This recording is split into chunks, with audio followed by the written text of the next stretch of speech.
Órale! Bienvenidos and welcome to the Familia FFB podcast. This is your host, Jorge Martin. Familia. Yeah, this is the NFL Insider Series. You're having a good time. We're having a good time. People are coming on and coming on and sharing the knowledge, and you all are watching because I've been seeing the numbers and we're growing. You guys helped us hit a subscriber mark. This is fantastic, and this show is going to be fantastic. So make sure you're following on YouTube, and also let's make sure we're following mi amigo Daniel Flick. He is a compadre. He is familia through and through. This is his third year on the show and just been fantastic.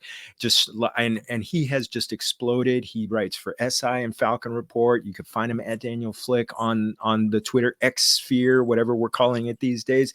Mi amigo Daniel, thank you for sharing the knowledge. ¿Cómo estás? How are you?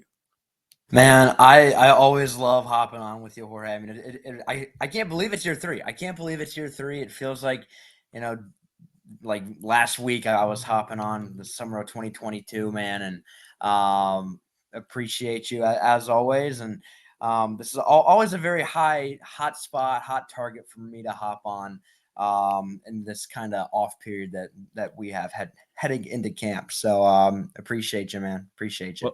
Well, I appreciate you helping me fill the space because people want this kind of content this time of year, and I think there's no team that's got as much has had. This is one of the teams that's had so much intrigue about it. You know, you got a new coach in Raheem Morris, new offensive coordinator Zach Robinson, both coming from the Rams. Robinson coming from the coaching tree, and a new quarterback, Kirk Cousins.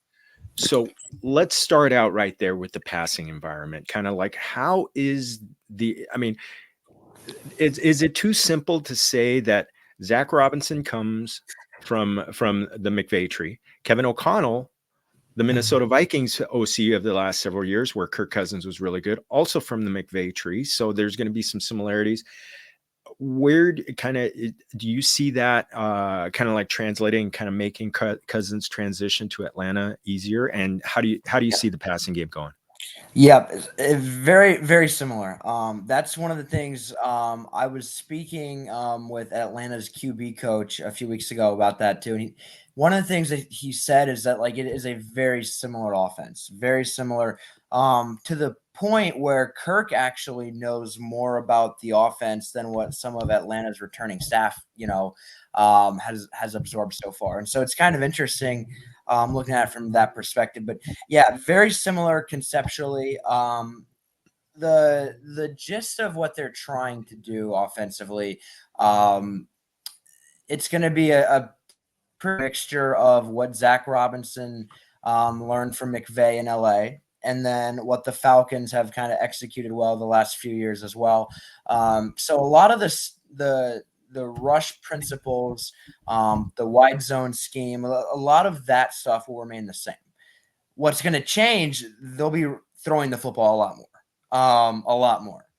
That's which I would imagine puts a pretty big smile on a few people's faces who maybe have some intrigue around some pass catchers in this offense. But I thought this was kind of interesting for me. So a few weeks, I want to say it was maybe the first few weeks of OTAs. I want to say it was Mooney was at the podium talking about how Drake London and I think Kadero Hodge were talking to him about what they liked about this offense versus what they were, a few months removed from with the old regime. And the thing that Mooney said is that they're actually putting the ball in the air. And I thought it was interesting because you heard Drake say that again a few weeks after that. And it's kind of like, okay, they're very excited about this. Like it's real hype.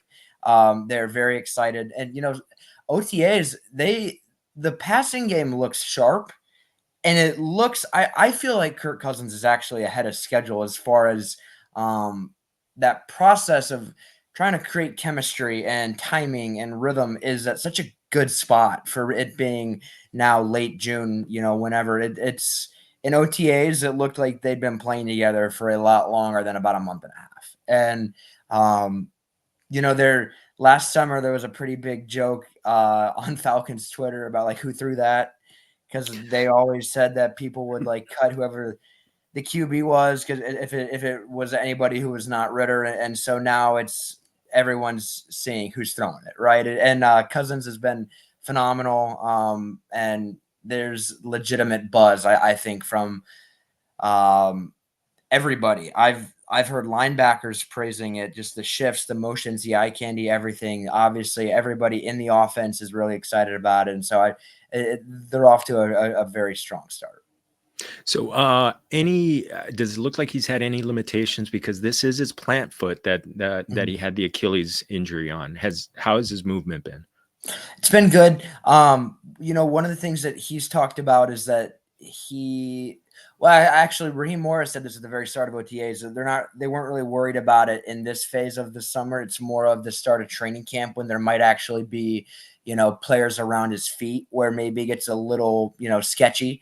But he's been able to perform just about everything. He was pretty much a complete full go throughout the entirety of OTAs, of mini camp, of all that. And he looked good. He looked really good. It was one of those deals for me where you go from watching Ritter and Heineke and Mariota and all of these people, and then you watch Kirk Cousins, and it's like, okay, that's what it's supposed to look like, And so I was very impressed by him. And yeah, as far as just where he's at in his recovery process, it's been very, very positive, very encouraging. Really, there hasn't been any very large concerns about that so far. Awesome. Well, let's stay in the passing game. I'm calling it London and Pitt's dynamic duo.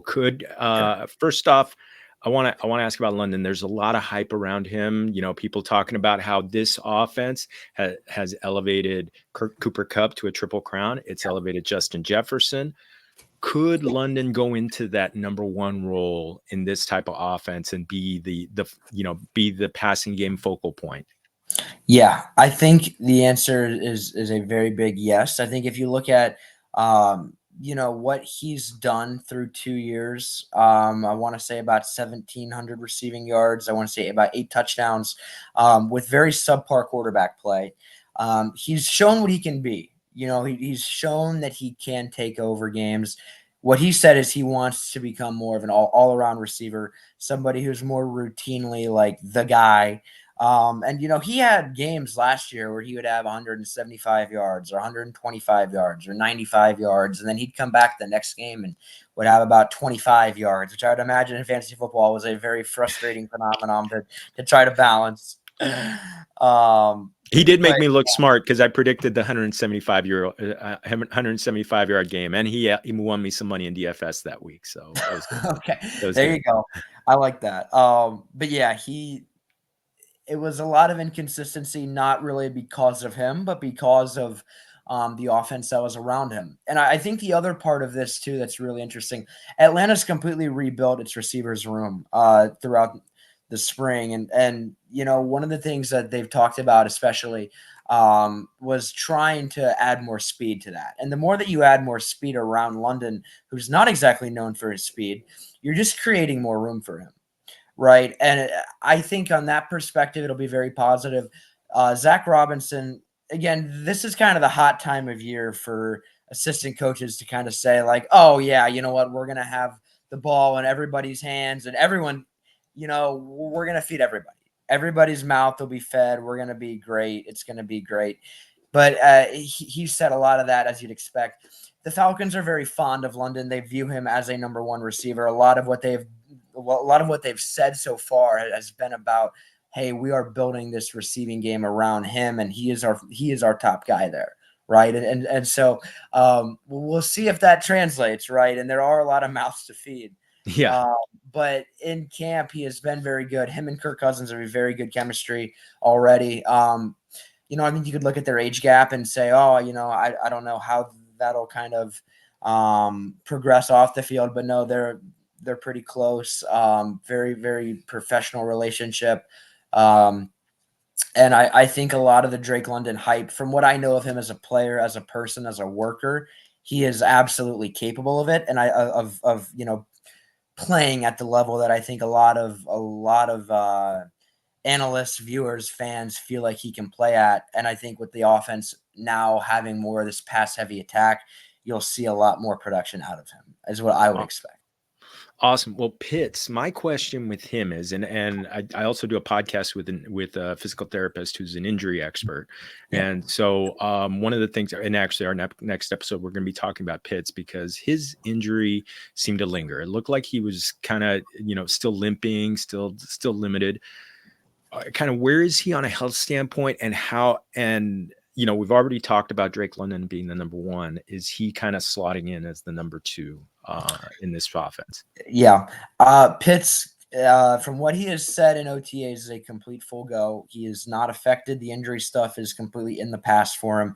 And you are completely right. Like it lingered. You could tell watching him that he was not the same player last year. He couldn't plant the way he used to. He couldn't run routes the way that he used to. And it really affected him. It affected him mentally a lot as well. And he talked a lot about that in the early part of camp, just of how, hard that was to not be, himself really. I think so far he's looked really good. He has looked fresh. He's looked quick. He's looked athletic. Again, that's another thing. When the Falcons are working through some of these drills and they're like working on special teams and implementing all this stuff, you got the whole team on one side and on this, corner end zone throwing passes, you have Cousins, London, Pitts, and Mooney. And when I think about Atlanta's offense, I think those are the three guys with Cousins who will ultimately end up leading that target share, who will ultimately end up I would say leading the team in receptions and yards and all that. And last year it wasn't really like that. I want to say Bijan Robinson was Atlanta's second leading receiver last year. I think he was, yeah. Which is something. But it's from what it looks like. The tight ends have historically been a pretty prominent part of, this O'Connell, this, McVay, this Robinson offense. And one of the things that he talked a lot about too is they will move him around a lot. Atlanta last year led the league in running 12 personnel, one running back, and I want to say two tight ends. And then LA led the league in running 11 personnel, which is one of each, and that's three receivers. And what Robinson said is that they can get a lot more creative this year with how they're going to run, and how they're going to manipulate these various packages because of what Pitts can do. And, he mentioned playing him outside, playing him in line, playing him, slot. There's a lot of opportunities for him, and he has played in all of those. He has played in all of those spots previously. Not exactly been targeted a lot. And I thought it was interesting. They talked a lot about too, how there might be a game where he gets 6 or 7 receptions, but he's only the primary on about 2 of them. And I think with Kirk Cousins, and that might be something that sounds off alarms, but I think with Cousins, you have a guy who can actually process the field, who can work through more than 1 or 2 reads, which, it's a positive for a guy like Pitts, who may not end up being, that top read on every single play. He doesn't have to be. And the ball will still find him. And again, with London, I think that watching Pitts, watching Cousins in OTAs in minicamp, very positive, very good chemistry. And they are two guys who like each other, and they are two guys who I think realize what they can do for one another. So very positive May and June, I thought, watching Pitts play. Yeah, and it's just to when it comes to receptions, Pitts had 53 receptions, and the guy we're going to talk about next is going to be, it was just ahead of him at 58. So, I mean, when it comes to accuracy, and you mentioned this is a guy who's going to break off the break. He's going to be, if he's not the primary target, he could get open, and you know what, he's 6'6", 250 and can fly. I mean, he can make himself open. So, are we okay to be high on both of these pass catchers at their respective positions from fantasy? I think so. Yeah. Oh, and again, the other part of it too, I think is important to remember with this too, is from everything that they've said so far, there will be more passes to go around, which again, in years past it is not looked that way. It's not been a very pass heavy offense at all. And I think part of that is who they had under center. And I think part of that is how Arthur Smith wanted to play offense. I think with Zach Robinson, with Kirk Cousins, with the playmakers that they have, the ball will be in the air a lot more. And when you put the ball in the air, the top 2 pass catchers on your team are, I would imagine, will end up being very pleased with how their numbers will look, which means that I think you, Jorge, will be very happy with how their numbers will look. And the guys that we are talking about, London and Pitts, are the top 2 pass catchers in this offense. And I really expect London to have, assuming he stays healthy, I think he'll break 1K this year. And I think that Pitts ends up having kind of that breakthrough year 4 after a few years of frustration. So that's kind of what I think as well. And, with this offense, too, one other thing I want to add real quick. The slot spot has been a lot of Ray McCloud, a lot of Rondale Moore, guys who have, if you look at their careers, more of like 300 to 400 yard players, not particularly like taken over. I think that's a spot where Pitts might have a little bit. You might see some more action this year. I think that's possible. But even if he's not, even if he's still in line more, the slot guys aren't going to be taking a lot of targets here either. And so when you're looking at the hierarchy of targets, it's going to be London, Pitts, Mooney at the top, with probably Robinson kind of also in that same tier. But then it's not like they'll be having a lot of, it will not be a focus of theirs to try to, have Ray McCloud end up with like 7 targets, right? Like, he's been very good in camp, and I think he'll have a role. I don't think it'll be a deal where there's, everybody in this offense will end up having like 8 catches or whatever. I think you'll see Pitts and London and Mooney end up really, really bringing home the main share there, I would say. So about 30 seconds on Mooney before we go into the next guy. But so he's pretty clear the number 3. Mooney, in terms of the hierarchy of targets, yes, he is their number 2 receiver. He has been, they like him in a lot of ways. They like him outside. They like him in the slot. They really view him as a true vertical threat as well. Very nuanced route runner. He is their number 2 receiver, to where I think he will be their number 3 in terms of targets, where it'll probably end up being London, Pitts, Mooney. Awesome. Well, last year, I think, when you look at the final numbers, they look really good for Bijan Robinson, and they look really good. There was frustration with the illness game, but I think that expectations may have been too high. People, I think, were expecting him to come in like Christian McCaffrey 2.0, but now he's going into an offense that Zach Robinson just turned Kyron Williams into a fantasy superstar. Could we be looking at Bijan Robinson kind of like slotting into that role, getting just a ton of targets? I mean, he had 86 targets last year. I don't know how you can expect that to jump, but could we, he's going in the first round. Are we looking at a season where, in this offense, with that offensive line, that he could really pay off? Yes. The one thing I think that when you look at Bijan, I think it's important to note here too, the entire Atlanta offensive line is back. That's a big plus for him. A lot of what they're running is also very similar, as I mentioned earlier. And so in terms of actually running the football, I don't think much will change for him.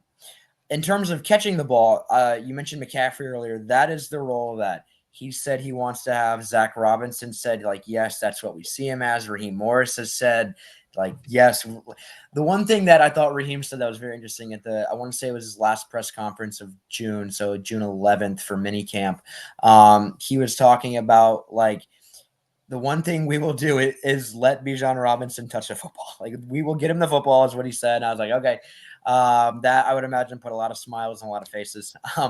And he didn't participate much in OTAs. He came back, I want to say June 3rd.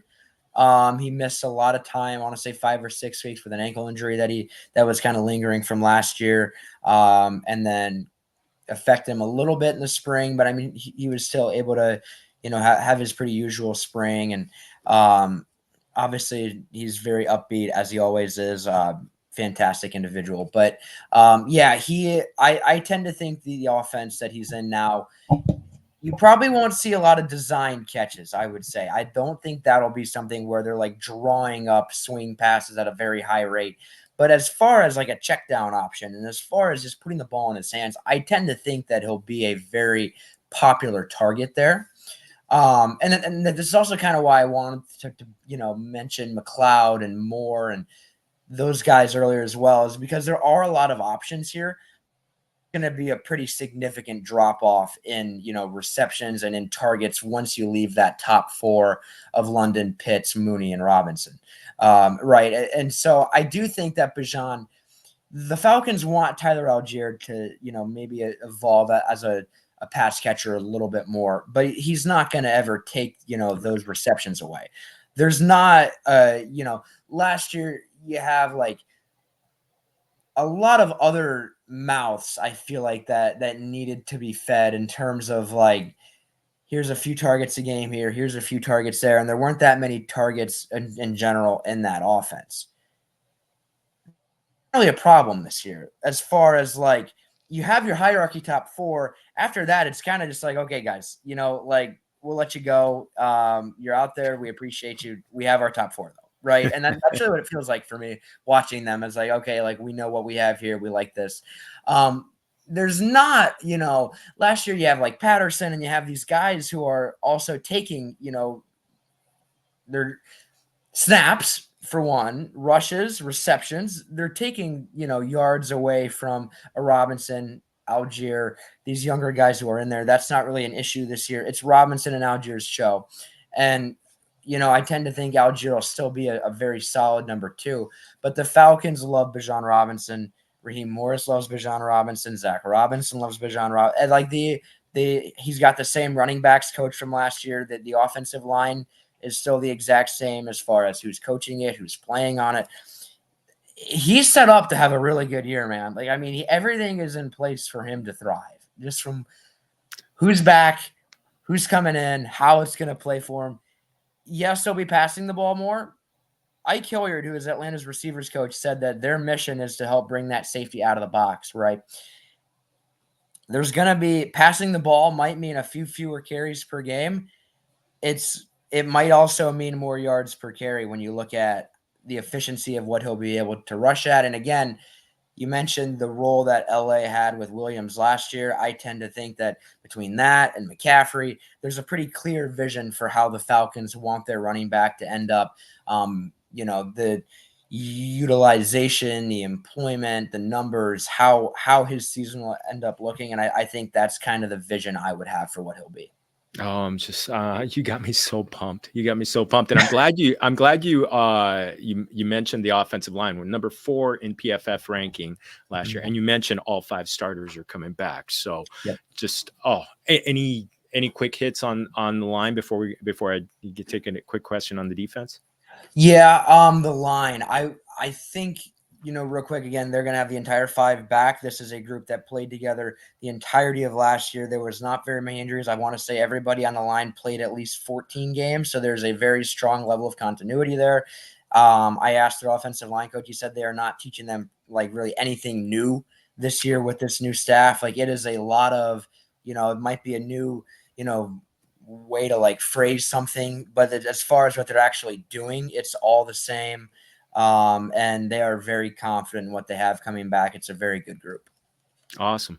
The defensive side, and this is kind of a lot of people had them pegged in the draft going defense, and Michael Penix Jr. ended up landing in their laps. And I've already talked about that enough. I'm sure you don't want to talk about that one, so we won't talk about that one. We'll leave that one alone. Everybody's that one's, but the defense not adding a number 1 pick, potentially a number 1 pick. And Raheem Morris being a defensive minded coach, obviously coming as a defensive coordinator. Is that group, how does that group shape up, against the run and the pass? Yeah, for as optimistic as the first 20 however minutes have, looked on our pod so far, this is the part where it gets a little wait and see for me. Their pass rush group still very unproven. You lose Calais Campbell. That was a loss. They have Each of their 2 leading sack artists from last year are gone. You have potential. Okay, I think Arnold Ebiketie is in line to take a step forward. He's improved. He was a round 2 pick 2 years ago. He has progressed at a very linear uphill rate to where I think he'll be pretty good off the edge. The interior of that line has a lot of guys there. That's a good group. I think if you're looking about, the Falcons' run defense last year was pretty good for a very big majority of the year, and then it kind of I want to say around like week 13, week 14, it kind of just like fell off the face of the earth. The pass defense, I want to say, ended up top 10. The way that it's shaping up now, Atlanta's got a pretty big question at pass rush. Very much so, hoping for a step forward from Zach Harrison. It was a round 3 pick last year. Ended up having 3 sacks and 4 tackles for loss in his last 3 games. Played at a very high level. They're very fond of him. They're hoping that he takes that next step to where that flash in a pan ends up becoming at least a sign, a glimpse of what he can actually produce for a full year. Interior line with Jarrett, with Onyemata, there's some guys there that are very good, that are very proven. If you're looking at a strength, I think it's right in the heart of that side of the ball with their interior group, with Troy Anderson, with Nate Landman, with Caden Ellis. There are 3 guys they feel very confident in. The secondary for me, you have potential. Jesse Bates, obviously, phenomenal safety, phenomenal All-Pro. Very, very, very few questions there. Same with AJ Terrell. It's behind them where it gets very concerning, I think. Very big question about Atlanta's number 2 corner. Clark Phillips is a guy who I think a lot of people are fond of. Him and Mike Hughes, who I'd imagine a lot of people haven't thought about in a long time. Former first-round pick from Minnesota in 2018. They are the 2 main guys at number 2 corner. Alford, who was in the slot for them last year, is back this year in that same role. They have bodies who have been pretty good so far.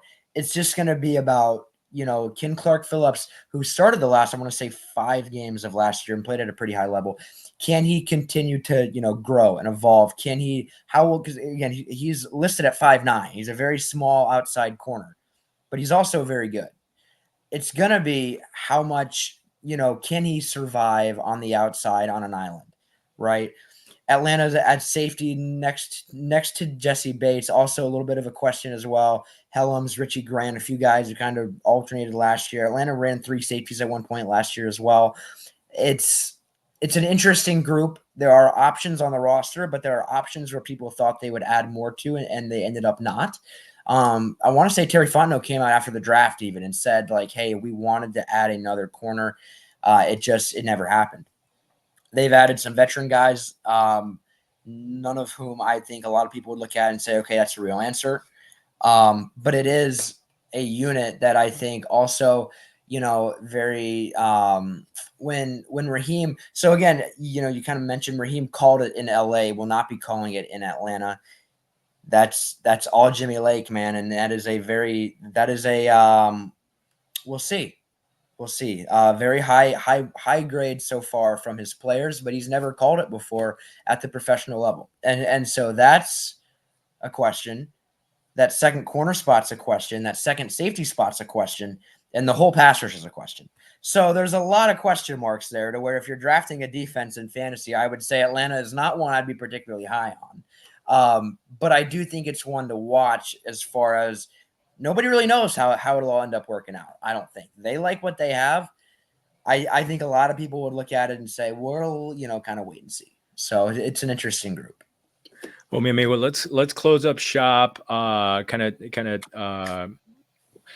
want your latest and greatest favorite Mexican food, and then just please feel free to pump anything you got as we head out the door. Yeah, I'm gonna give you the same answer I've told you the last 2 years, Jorge, because I still love it. Carne asada is like, I had it yesterday. I literally ate it yesterday. It was an incredible meal. I've been trying a lot of new restaurants, and I got one yesterday where it came in 2 separate serving sizes, which was incredible. They had the beans and the lettuce and the guac and the tomatoes in one, and then I had the carne and the the onion, Muy the bien, muy another. bien.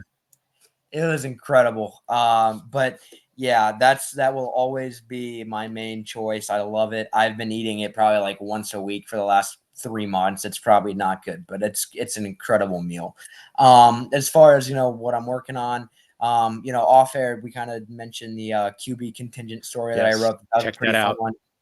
Ended up being 2,800 words about how Atlanta's just completely remodeled its staff on that QB side, which a lot of people say, oh, well, all the players they added. Yes, that's important. The staffing part, very important too. And it was a very fun story to tell. We'll have a lot of other stuff like that. We'll have a pretty big Kyle Pitts story dropping in a few days. That'll be fun, I'm sure, for you. One other thing I wanted to add real quick. I think Casey Washington is somebody that I think those playing more of a long-term fantasy league might want to look into. Round 6 draft pick out of Illinois, who had a very good final 3 games of college, had a very good spring as far as pro day circuit, and then has been very, very impressive so far in OTAs. And again, you look at LA. I'm not saying he will be a Nakua type of rookie. That is not at all what I'm saying. But what I am saying is I think there is a role to where he at some point will be a very solid receiver in the NFL. And I think it's important to throw that out there for people who maybe want to stash somebody. He will not be a very prominent target receiver early on.